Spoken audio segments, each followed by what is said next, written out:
or to RMPA or resulting in Psych-Hi awards. And we have Dr. Maruchu, who's on the steering committee, and Jen is at the table. But we also are really lucky to have our awards and grants director from Psych-Hi Central Office, all the way from Chattanooga, remember that. And this is Paige Ansel, and she's with us today. And we also have the incoming president of Psych-Hi, president-elect of Psych-Hi, Dr. Regan Gurung. So no pressure, awardees.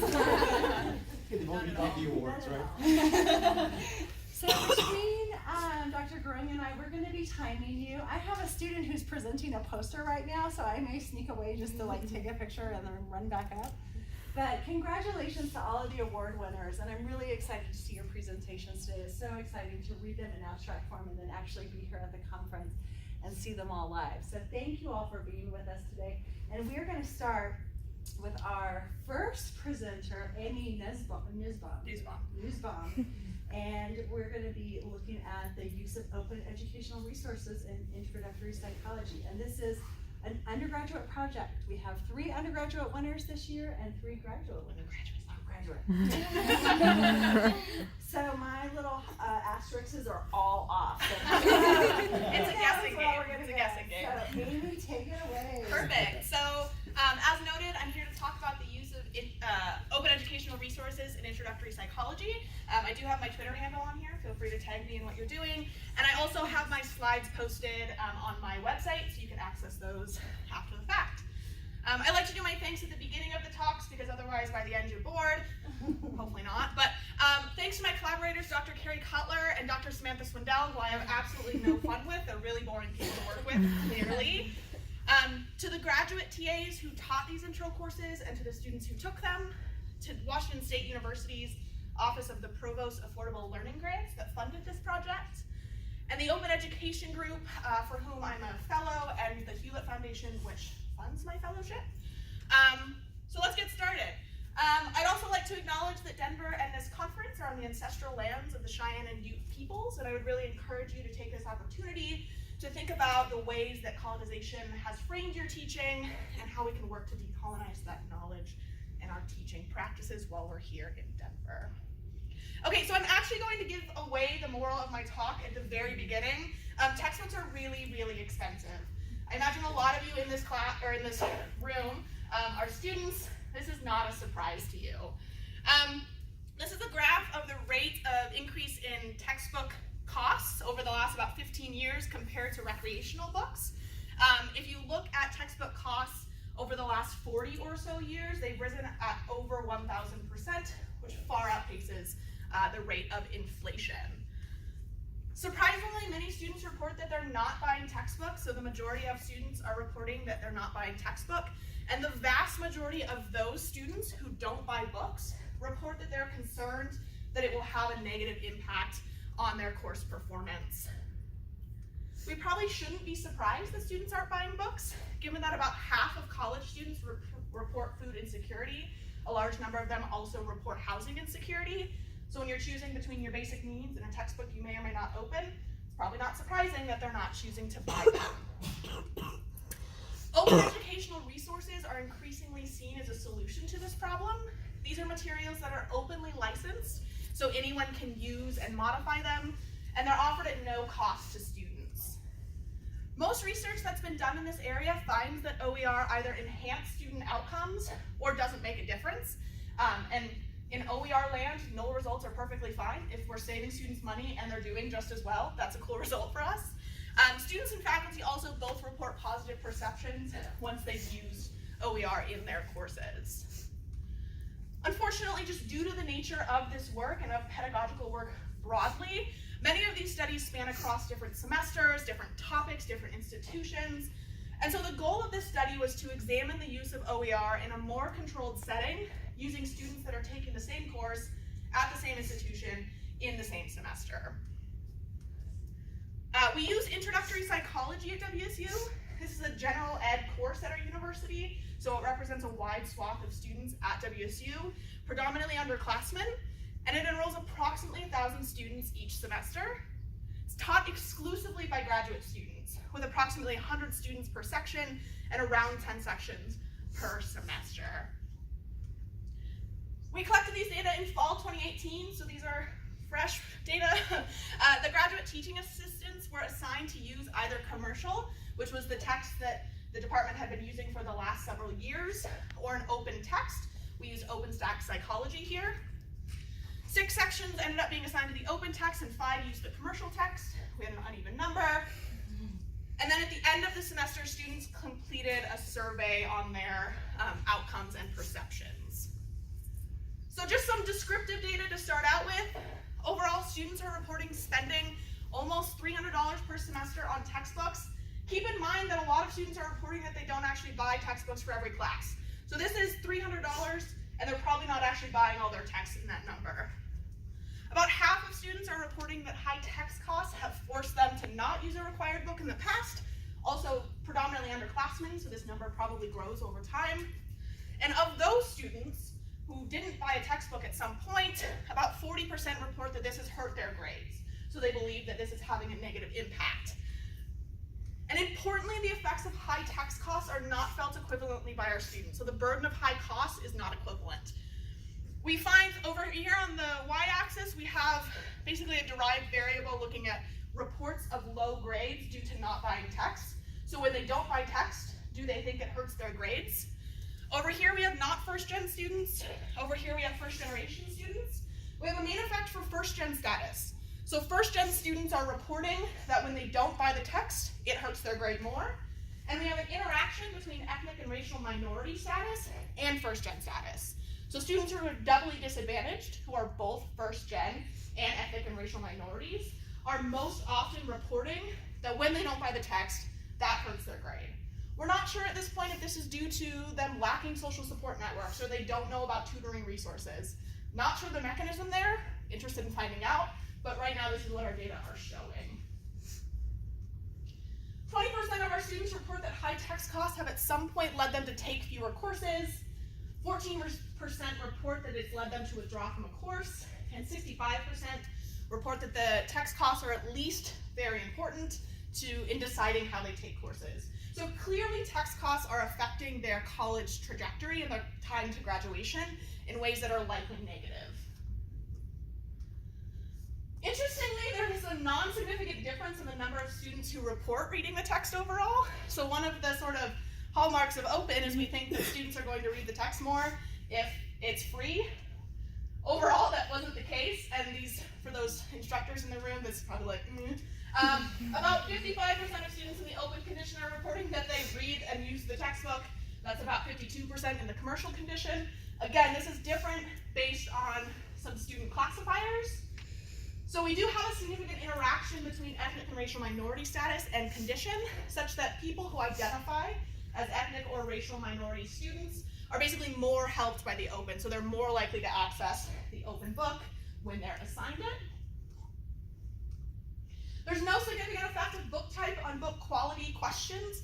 This tends to be a barrier that faculty report, that they think that if the book is open, it's not as good, so they'd be willing to do it if the book were as good. Our students seem to think it's as good. Obviously, null results are messy and sort of hard to interpret, but this seems to suggest that at least in our student population, their perceptions of the book quality was equivalent. Interestingly, despite equivalent liking, if we ask students what a fair price is for their book, they do report that the commercial book, like a fair price for the commercial book would be higher. We think this is likely due to how students choose to access these books. So overwhelmingly, those assigned to the open book are accessing that online, and those assigned to the commercial book have a hard copy of it. So it makes some degree of sense that if you have a hard copy of something, you might believe that that's of more value than something that you can access online. In terms of outcomes, there's absolutely no difference in student grades. Again, remember I said this at the beginning, null is fine for us. So this is expected grade as a function of GPA equivalence. It's about as equivalent as it gets, right? So students are reporting that they believe they're going to get the same grade in the class, regardless of if we're using open or commercial. I think this is particularly interesting. So perceptions of instructors seem to be positively affected by the use of open text. So students overall rated their instructors who were using open text more positively than those who were using commercial text. So open text instructors are rated as more passionate, enthusiastic, likable, respectful, approachable, funny, encouraging, all these things that we would like our students to believe us to be. Open text instructors were rated more positively on those variables. Interestingly, commercial text instructors were rated as more conscientious and organized. We also hypothesize that this is due to the accessing of the textbook. So there seems to be something about having a physical copy that makes it seem more organized than having it online. It's also the case that OER can be modified by instructors, and that may seem to be somewhat messy or something to students. We're still wanting to dig into that, but overwhelmingly, we see that students are rating open text instructors higher in the purple on a number of positive rating categories. What do students do with the money that they save? To be very clear here, I do not care. I think it is their money. I do not care if they blow it at a bar, as someone on a Facebook group was trying to argue with me the other day. But this seems to be important for some people. So we asked students in the open group, okay, you saved money on this textbook, what did you spend it on?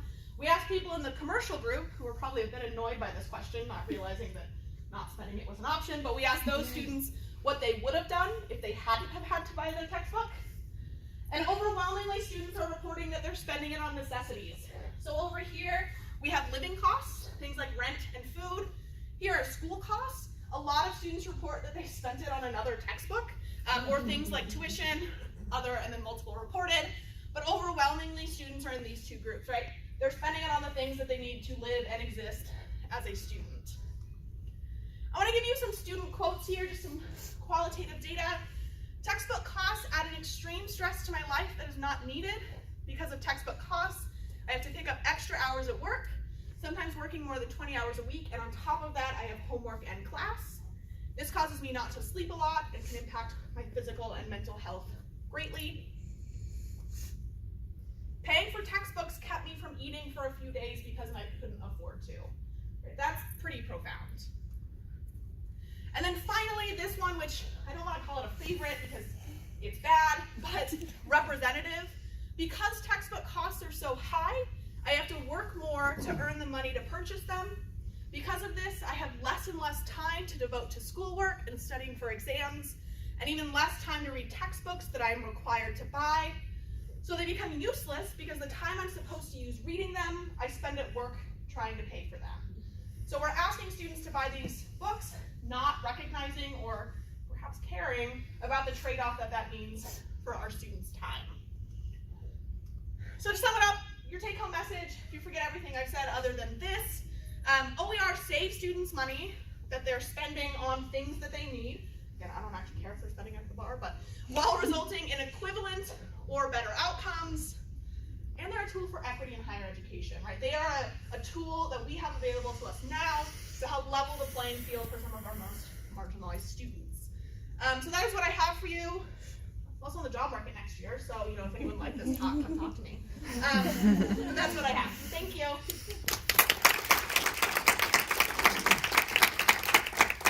right, happy to answer any questions. So questions for Amy as Sarah's getting set up to go next. Yeah. Amy, so Yes. love OER stuff Yeah. because it's so important. Quick question, your main dependent variable, was it perceptions of grade or actual grade? So those are expected grades at this point. We are working right now. We have IRB permission to actually pull their grades from our registrar's office. So those were expected grades. Okay, so were the exams equivalent then? Yeah, so we actually did look, and we have those data from the instructors. They're messy, perhaps unsurprisingly, but if you look at the section level, exam grades do not differ. Yeah. That question? Yeah. Wonderful talk, Amy. Thank I was just wondering, how did you account for the clustering of students within certain sections and within specific instructors and TAs? Yeah, so we're working on sort of more fine grained analyses right now. Those preliminary analyses don't seem to suggest that that's problematic, and that these results hold. We also tried that, so our 105 coordinator was the one who was assigning instructors to sections, so we're balanced across things like new versus returning instructors, sort of perceived teaching style, those kinds of things. So we did what we could. We think that it didn't have an impact. Yep. Yeah. Just wondering, did you ask any questions about like library